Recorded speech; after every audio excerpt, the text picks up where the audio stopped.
Friend, मांगा talk universe channel में आपका स्वागत है। आज हम लेके आए हैं सोल सिस्टम एपिसोड नंबर 7। तो चलो शुरू करते हैं। जैसा कि हम देख चुके थे ये पिछले एपिसोड तक, हमारा हीरो बस छुप के अपनी जान बचा लेता है। आगे चलो अब शुरू करते हैं आगे। तो आगे देखा जाता है कि जो डीमन हेड होता है वो ली फैमिली के हेड के ऊपर एक जोरदार स्लैश मारता है अपनी तलवार का, और उसकी तलवार से जो जो ली फैमिली का हेड होता है ना, उसका भाला टूट जाता है और टूट के नीचे गिर जाता है। तभी वो जो डीमन हेड होता है वो कहता है कि अब तुम है ना रजिस्ट करना बंद कर दो, क्योंकि अब तुम मरने वाले हो। अब वो कहता है ली फैमिली का हेड कि जो तुम कर रहे हो ना, वो तुम कभी भी अपने उसमें कामयाब नहीं हो पाने के, और देखना तुम बहुत बुरी मौत मरोगे। तो ऐसा कह ही रहा होता है। तो अगले सीन में दिखाया जाता है जो हमारा ली फैमिली का हेड होता है ना, उसके पैर में उसका भाला पड़ा होता है। तो वो उस भाले को एक लात मार के जो जो उसके सेकंड यंग मास्टर, ली फैमिली का सेकंड यंग मास्टर होता है, उसकी तरफ जा रहे लोग होते हैं उनकी तरफ फेंक देता है। तो उ- और ये देख लेता है हमारा डीमन हेड, और वो उसकी उसके पेट में अपनी तलवार दे देता है। अब वो जो भाला होता है वो जाके लगने वाला होता है डीमन विलेज वालों के एक कमांडर को। तो वो उसे देख लेता है और उसे डोज कर लेता है और उसे तोड़ देता है, मतलब कि। फिर अगले सीन में दिखाया जाता है कि जो ली फैमिली का यंग मास्टर होता है वो भाग रहा होता है बहुत जोर से। अब वो भागते भागते वो भाग रहा होता है, उसके पीछे भी उसका पीछा कर रहे होते हैं। और जो डीमन हेड का जो कमांडर होता है वो बोलता है कि इसको दूर मत जाने देना। तो फिर हेड बोलता है कि ए, देखते हैं वो कितनी दूर जाता है। और वो अपना एक एनर्जी से बना हुआ एक पंच मारता है, और वो उसके कमर पे जाके लगता है, जो ली फैमिली के हेड का ली मास्टर होता है। उसकी उसकी कमर पे उसका हाथ, एनर्जी से बना हुआ उसका हाथ लगता है, और उसके मुंह से खून निकलता है और वो वहीं गिर जाता है। फिर अगले सीन में दिखाया जाता है जो वहाँ वो वहीं गिरा होता है जहाँ पे हमारा हीरो फैंग छुपा होता है, मतलब उस लकड़ी के तख्ते के नीचे।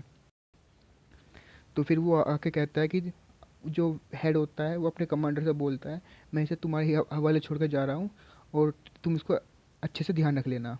तो कहता है ठीक है। अब वो आगे जाते हैं। वो वहीं खड़ा खड़ा देख रहा होता है। अब वो कहता है कि इसके बारे में बस तुम सपना देखो।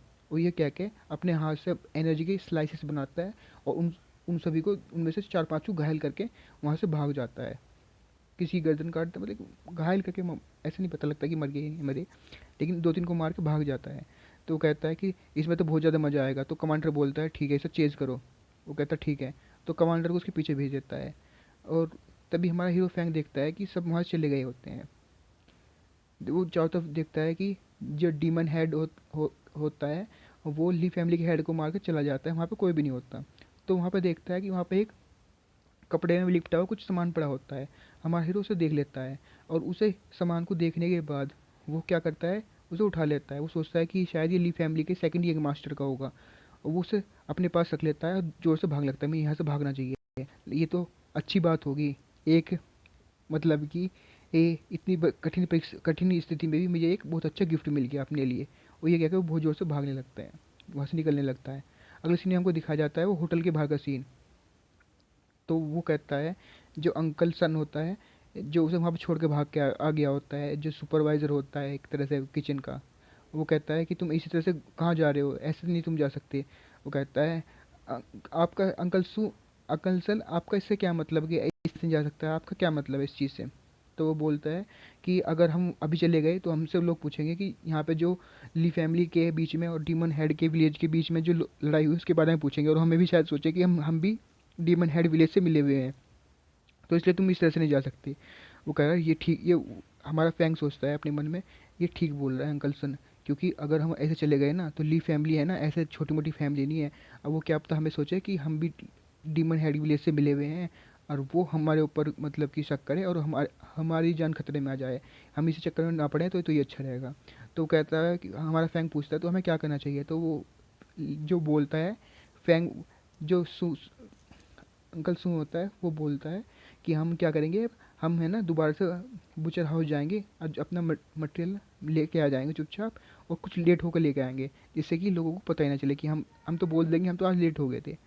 तो ये कहकर ठीक है, और फिर चले जाते हैं। फिर अगले सीन हमको दिखाया जाता है वे अपना सामान लेके आ रहे होते हैं। तो वो कह कह रहा था है तुम्हें लगता है कि मुझे लगता है तुम स्टेशनरी स्टेकिंग उसमें प्रोग्रेस कैसी चल रही है, मुझे लगता है कि तुम उसमें मतलब कि तुमने अच्छी प्रोग्रेस कर ली है। तो हमारा फैंक बोलता है कि हाँ मैंने थोड़ा बहुत उसको अचीव कर लिया है। तो कहता है ठीक है, तुम्हें लगता है कि तुम बहुत ज़्यादा टैलेंटेड हो, पर ये बहुत बुरी बात होगी अगर तुम जल्दी से उसे ब्रेक थ्रू नहीं कर पाए। तो कहता है कि अंकल से वो कहता है कि मैं मुझे माफ़ कर देना, मैं बहुत ज़्यादा घबरा गया था, मैं तुम्हें वहीं छोड़ कर चला आया, और इसके बदले में तुम्हें ना स्वord आर्ट सिखा दूंगा। तो वो हमारा सोचता है स्वord स्किल, मज़ा आ गया। हमारा फैंक सोचता है चलो कोई बात नहीं, छोड़ो चला कोई बात नहीं। अभी स्वord स्किल मेरे पास अभी क्या क्या है, मेरे पास सबसे ज़्यादा कमी किस चीज़ की है कि मेरे पास कोई स्किल नहीं है मार्शल आर्ट की। अब मेरी मार्शल आर्ट की स्किल सीख लूँगा इनसे तो मेरे लिए इससे अच्छी बात क्या होगी। अब वो कहता है ठीक है, तो वो गाड़ी को ढेल के ऐसे लेके जा रहे होते हैं। फिर अगले सीन में हमको दिखाया जाता है जो अंकल सू होता है उसको बता रहा होता है कि कल्टीवेशन के क्या क्या तरीके होते हैं, इंटरनल और एक्सटर्नल ट्रेनिंग के तरीके होते हैं। और जो स्टेशनरी स्टेकिंग फॉर्म जो तुमने सीखी है ना, वो तुम्हारी इंटरनल और एक्सटर्नल से भी अच्छी है। वो तुम्हारी जो एक तरह से फाउंडेशन बनाने का काम करेगी। जितनी ज़्यादा स्ट्रॉन्ग फाउंडेशन होगी ना, जिस तरह से मतलब कि पेड़ की जड़ होती है स्ट्रॉन्ग, उसी उतना ही तुम्हारा मार्शल आर्ट की ग्रोथ हो पाएगी। तो हमारा फैंक पूछता है कि इंटरनल ट्रेनिंग और एक्सटर्नल ट्रेनिंग का क्या मतलब है। बस तुम्हें अपनी एक्सटर्नल ट्रेनिंग के लिए तुम्हें अपनी एनर्जी को एक्टिवेट करना है। अब तो अपनी वेन में अपने हाथ में वो पूरी एनर्जी को लेकर जाता है तो उसकी वेन्स भी टाइट होने लगती हैं फिर उसको देख के हमारा फैंक सोचता है तो इस तरह से काम करता है। तो वो कहता है हाँ इसी तरह से, और ये मेथड बहुत ज़्यादा रेयर है और तुम इसे सीखने में बहुत ज़्यादा टाइम लगेगा। ठीक है, और मैं तुम्हें टॉप टायर की ऑल टायर की एक्सटर्नल ट्रेनिंग भी सिखा दूंगा। वैसे ठीक है। अब किया ना मेथड, तो पर कोई भी मेथड है ना बिना प्रैक्टिस के अच्छा नहीं होने वाला। तुम्हें बहुत ज़्यादा वह मेहनत करनी पड़ेगी सीखने के लिए। और क्लियर